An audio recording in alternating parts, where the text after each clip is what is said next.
you tell me what it does for a family when one person in that family, or more than one person, ends up behind bars? It's hard. I take it one day at a time now. My husband, he's at Limestone. And so I'm taking it one day at a time. Yeah. It's real hard on me. Is it anything in particular? Can I hold this? You gonna hold it real close for me? He says, no, I'm the next talk show host. Yeah, I'm gonna practice here. But specifically, as we were talking, hold on, little one. She wants to have a good time. You brought all this sunshine out. You know that? You sure brought the sunshine. You can play with that one, too, if you want. Let me ask your mama a question, okay? What does it particularly do for a family when the mother ends up, the woman in the family, has to go to jail because of a bad decision? Exactly what does that do to a family unit? It tears you apart. Tears you apart.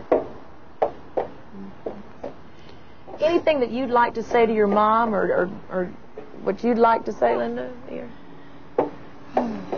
If anybody's out there that's listening, please try to get help before they wind up in the same thing that I wound up in, the same kind of situation. There is help out there, and please try not to make the same bad decision. It was the spur of the moment, but I wish to God he was still alive so I wouldn't be here and I could be out there with my daughter and my grandbaby. It is so rough. I think that one thing I've certainly learned in meeting all of you ladies today is they're not necessarily bad people. They're just some good people who make bad decisions in life. We'll be right back from Tutwiler Prison right after this. Come here, sweetie pie. Did you see your grandma there? Come on. You want to sit up here with us?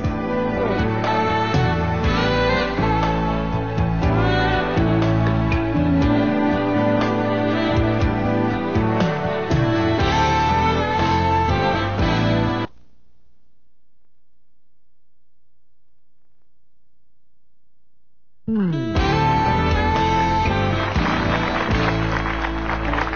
back here at the Tutwiler Prison, and I was talking to some of the ladies in between the break, and you are called the Wings. The Wings. And tell me what Wings means.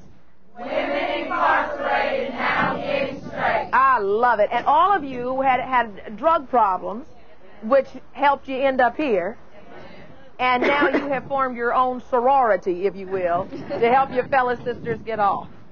That is a wonderful. I applaud you on that. That's wonderful. Let me ask you, how important is sisterhood within the prison system? Do you have a good combination of good sister women standing behind you saying, you know better, get your life together? Is there a cohesive group? I know you're all here together, but is that, tell me about it. Are there friends here? Who can talk to me about the friendships and the type of sticking together that goes on in prison? Come on, stand up for me. Okay, it's like, you know, like one certain person, your best friend or whatever, you know, you hang with that person, so they keep you straight and you keep them straight. And then you got your other friends, several friends, you know, people keep me straight because, you know. But, I mean, you know, you got good people here, you know, that keep you out of trouble, you know, and, you know, just, they're good for you, you know, they give you good advice. And good friendship. Yeah, and love, you know, I mean, unconditional, but, you know, they just let you know they care. Now, I'm going to ask you, I know this I may be prying a lot, but there are a lot of people who wonder this. How do you live the rest of your life in prison or spend an awful lot of time in prison without a man? Is there... I knew that'd get a reaction. I mean, that's got to be tough. I'm wondering, you know, they're all... In men's prisons, they're talking... You block it out? Yeah, no, I guess, you know. What is this now? You don't always block it out. Yeah, what is this that I hear about mating? Go on, since you stand it up here. You know, okay, like, you know, you got one certain friend you'll hang with, you know. Even if you're not sexually involved, you know, that's just somebody's a companion, you know, like, it ain't necessarily got to be sexually involved, you know, it's just somebody, you know, that's there for you. It's sort of like, it's not a man replacement, you know, I know that, but it's like a, you know, it a friendship. Lover? Yeah, you know. It could be a lover. But but it's not sexually, you know what I mean? Yeah, I know not everybody, because there's some women going, not here, I don't go there. But I know that one of the things in our research said that within 6 weeks, you can sit down, thank you so much, I appreciate it. But one of our research, and correct me because I'm reading stuff on the outside, that for many women who are heterosexual, that within the first 6 weeks of being in prison for a long time, that you do find a lover. Is that not true? Does that not happen? Somebody speak to me on this. Come on, you're one of our. Come on and introduce yourself. I was going to introduce you anyway. Come on. My name is Helen Carruthers, and I'm a guest on the show. Mm-hmm. But come on, Helen, tell her what you do. I'm doing right now. I'm a researcher. I'm doing research with the United States Department of Justice. I'm doing a model for the nation for community punishment, so that we can start sending some people to the community for punishment rather than going to prison. Those people that is safe to them.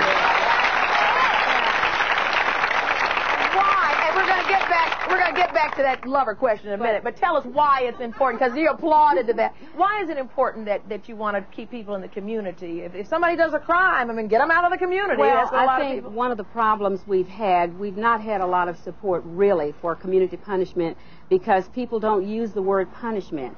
And then our citizens come to think that, well, if a person goes into the community, that is not punishment. They start equating punishment only with bars. Punishment is deprivation of liberty. Whenever you are restricted in your mobility of movement, whenever you are unable to do certain things, whenever you have curfew, there are some things that we can do. There are some sanctions that we can develop. What I'm trying to do is develop a model so that it will be easier for jurisdictions to develop a system. And what I'd like to have is truly a system so that you can have severe restrictions, programs that are where your restrictions are very severe, all the way down until you get to traditional probation. So what you're saying is you don't have to be behind bars to get the point that what you did was wrong. That's exactly right. Now, I'd like to say this: to the extent that you have people in the community that are unsafe, is to the extent that you jeopardize public safety. But to the extent that you have people in prison when they could safely be punished in the community, is to the extent that you waste taxpayers' money.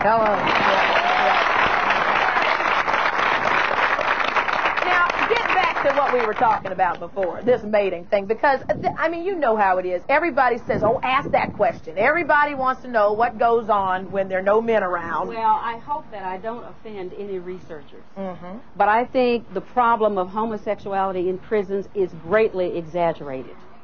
And I think it speaks to a kind of ignorance of how girls in America are socialized. For example, men in Europe touch a lot more than American men, and so our American men don't touch. They don't have that intimacy. American girls are brought up to touch, to talk. If I want to say something to her, I'll say, oh, girl, I have something to tell you. A researcher on the grounds doing research will mark that down now, that we've got a homosexual relationship.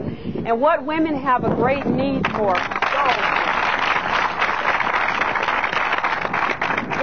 Women are very much social creatures. That's how we're socialized. We like having friends. We need the intimacy of a friendship. That does not mean sexual. And I get so burned up. I'm trying to calm down when I hear researchers greatly exaggerate. I've seen figures that say homosexuality is rampant. It's like 90%, and that is just not true. Well, that's why we have shows like this, and we come on in the prison yard so we can get that straight. We're going to be right back in just a moment.